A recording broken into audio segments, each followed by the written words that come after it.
storage ideas to your garage, then end with some outside tips. So sit back and take some notes. Hey Dan, run that intro.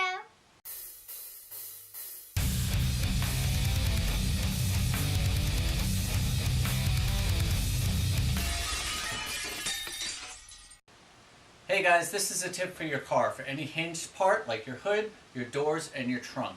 If your car is unrestored and the gaps look good now, or if you've restored it and got the gaps perfect before you paint it, you want to be able to take those parts off and put them back in the same place, I got a good tip for you. So you drill a hole right through the hinge and one half of your part, and that way you can line it back up and tighten it up when you're done, and your gaps will be the same as they were before. Okay, so if you have jack stands, which if you're watching this and you work on your own car, you probably have a lot of these. Really hard to have a good place to put them where they're not on the floor in your way. You don't want to hang them up because they're real heavy and you don't want them to fall.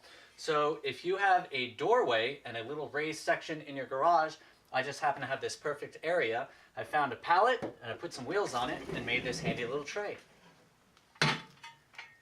So I can store all of my jack stands in here.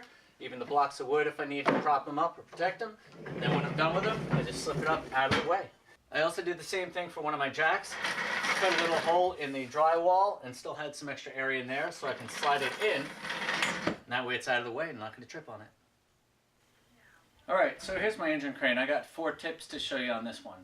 Starting with the boom. Now you can see how far it is from the ram. I know some of them lay real close to it, but let me remove this front leg and I'm going to show you how to fix that. Okay, now you can see better. You have these 2 attaching points, so what I figured out is if you take both of these out, remove this, flip it around this way, and put this point on the boom up here, it'll look like this.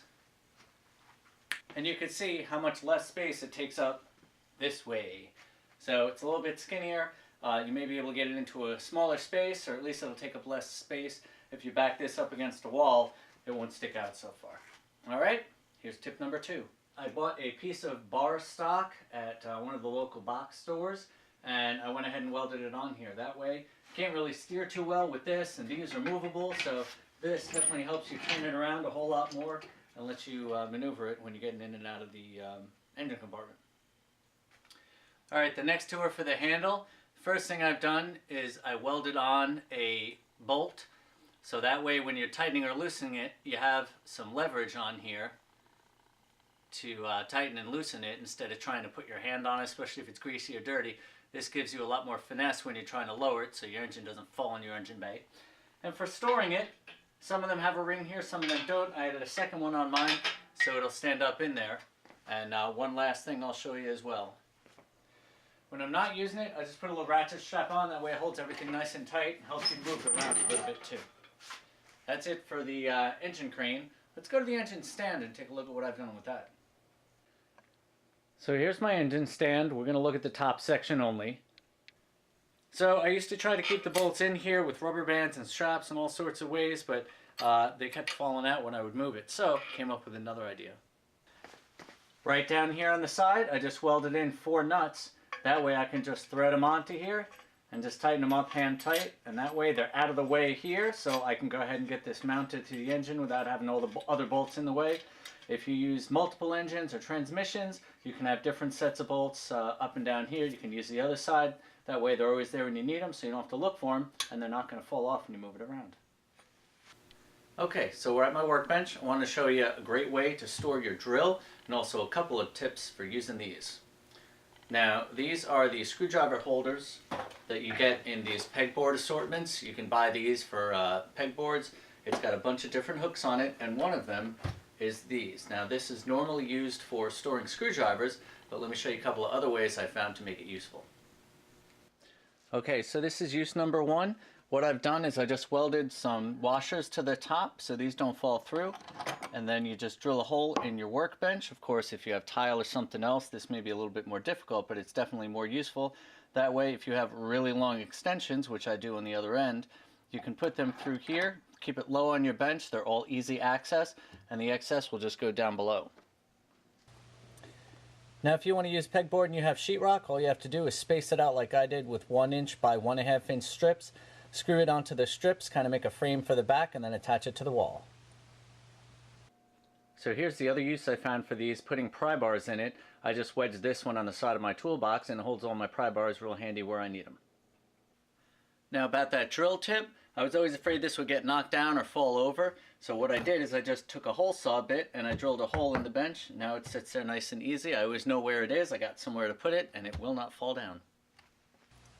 Okay, so if you're like me and have never permanently mounted your stand-up air compressor and it's still on the pallet, what I did is I took some brass fittings and a 1/4 turn open close valve to clean out the water in the bottom. That way it's nice and easy to get to. Just open it up, clean out the water, and you're done. I also put a 1/4 shut-off valve at the tank. That way when I'm done using it, I can hit the shut-off and then I can air out the line. That way if the line blows overnight, I'm not going to lose all my air. The compressor won't start running and we'll be in good shape. Okay, that's all the tips for inside. I got a couple more to show you outside. Alright, so I'm going to tell you these quick because it's really cold outside. The first one is for a garden hose. If you have a hose wrapped up somewhere that it goes underneath something else to get to the house, I'm going to tell you an easy way to get it out and replace it.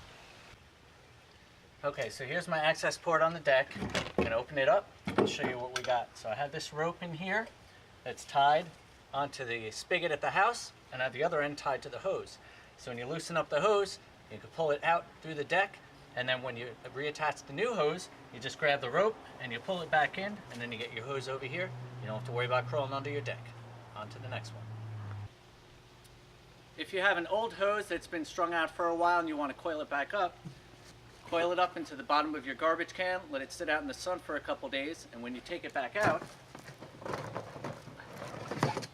it'll be coiled back up, and then you can go ahead and tie it up, store it up, or do whatever you want. Wow. I just put that in there yesterday. You might notice this garbage can I'm using has holes in the bottom and one in the center. That's so when I'm doing leaves, I put the plastic bag in here, and when the leaves go in, it displaces the air out of the bottom so the leaves will go in without the bag sinking down.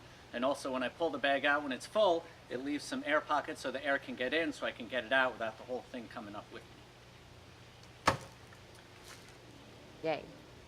So that's it for the outdoor tips, and that's it for this episode. See you on the next one. Well, that's it for this episode. You can leave comments below, give this video a thumbs up, and make sure to hit that subscribe button and the bell so you get notifications when new videos are uploaded. So thanks for watching, and until next time, stay positive and keep on wrenching. Hey guys, this is a tip for the hinged parts of your car. Your trunk, your hood, and your doors. Trunk, your hood, no. I'm going to show you an easy way to keep them. I'm going to show you an easy way to make sure those gaps stay correct. That's probably good enough. Hopefully I'm in the shot. Okay. We're gonna light them up, light them up, light them up, not this lighter. Come on. Right through the hinge and the part, just one side of the part. That sounds dumb. Of course you're not gonna drill through the hole. Also, use that same area for one of my jacks. Put a hole in the side. Let's try that again. I also did the same thing for my jack. I just cut a little. If I get this thing to slide out right. My head is not even in the shot. This is Ashley from Ashtastic Videos. Signing off. Wait, is it recording? Yeah, it's all recording. Ashley from Ashtastic. I may need you to do this intro, but for now, don't worry about it. 3, Alright, get inside. 2, I need that. 1, Bye. 0. What I've done for the air clean out in the bottom, for the drainage, for the water, that's the too many does. Take 4. It blows overnight, my tank's there. I also put a 1/4. This goes underneath the deck or some other way, some other covering, something. Something about hoses. All right, I got 2 for the price of 1 noisy dog here. Dog. It doesn't pop that bag down. It doesn't pop the bag down. Let me try that again. And that way you can coil it up if you let it sit for a couple of days. Let the maybe Let the maybe. Let the maybes, not as fun. All right. I guess we'll have some bloopers. You want me to pause it or you want me to... No, we'll just keep rolling We'll because I can keep rolling. edit it later in post. Great.